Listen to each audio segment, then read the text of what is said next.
स्वागतासाठी अनेक सार्वजनिक गणेशोत्सव मंडळांकडून विविध प्रकारचे देखावे साकारण्यात आलेले आहेत।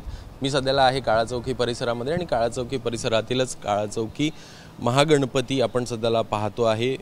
जर ही थीम पाहायची तर श्रीकृष्णाच्या रूपामध्ये आपल्याला हा लाडका बाप्पा आपल्याला पाहायला मिळतो आहे। एकूणच वृंदावन इथं साकारण्यात आलेला आहे। वृंदावनचा संपूर्ण देखावा आपण सध्याला बघतो आहे। वृंदावनमध्ये कशा प्रकारे सगळ्या विविधता आपल्याला पाहायला मिळतात त्या प्रकारचीच थीम घेत ह्या सार्वजनिक गणेशोत्सव मंडळाकडून हा संपूर्ण देखावा साकारण्यात आलेला आहे। आपल्यासोबत श्रीनाथ आहे जे मंडळाचे अध्यक्ष, आपण त्यांच्याशी बातचीत करूया। काय सांगाल, काय नेमकं उद्दिष्ट होतं, काय वैशिष्ट्य तुम्ही या सगळ्या याचं म्हणाल, नेमका यावेळेसच वृंदावन घ्यावं किंवा वृंदावनची थीम घ्यावी असं तुम्हाला काय वाटलं? कसं आहे, आपल्या मूर्तिकारांनी म्हणजे ह्या वर्षी आपली जी महागणपतीचं रूप आहे हे श्रीकृष्णाचं रूप आहे, तर मग त्यामुळे आपण वृंदावन हा देखावा साकार केलेला आहे की म्हणजे श्रीकृष्ण रूपात आपला महागणपती आपल्या काळाचौकी नगरीत विराजमान झालेला आहे। त्यामुळे आपण वृंदावनी थीम ह्या वर्षी आपण मंडळाने ती साकारलेली आहे।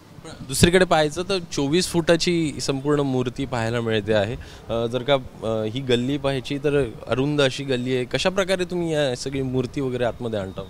ही जी आपली चाळ आहे ही चाळ 8 फूट रुंद चाळ आहे। मग ती चाळीतनं गणपती कसा आतमध्ये येतो व विसर्जनाला तो कसा बाहेर जातो हे बघण्यासाठी खूप म्हणजे हजारांची गर्दी, म्हणजे हजारो भक्तगण बाहेर उभे असतात की फक्त बघण्यासाठी।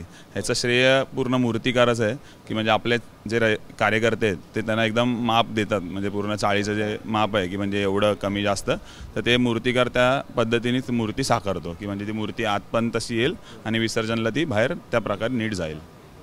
एकूण पाहायचं तर अरुंद अशा सगळ्या गल्ल्या मुंबईमध्ये पाहायला मिळतात आणि मोठे आपण गणपती जे आहे ते पाहत असतो आणि एकूणच ती देखील कला म्हणावं लागेल की अशा अरुंद रस्त्यांमधनं पायवाटांमधनं हे जे गणपती आहेत ते देखील आपल्याला आपल्या लाडक्या सार्वजनिक जे मंडळ आहेत तिथं आपल्याला हे पाहायला मिळतात। आणि एकूणच देखावा पाहायचा तर यंदा वृंदावन हा देखावा साकारण्यात आल्याचं आपल्याला पाहायला मिळतं आणि त्याच प्रकारे मोठ्या प्रमाणात भाविकांची गर्दी देखील हे पाहण्यासाठी दिसते आहे।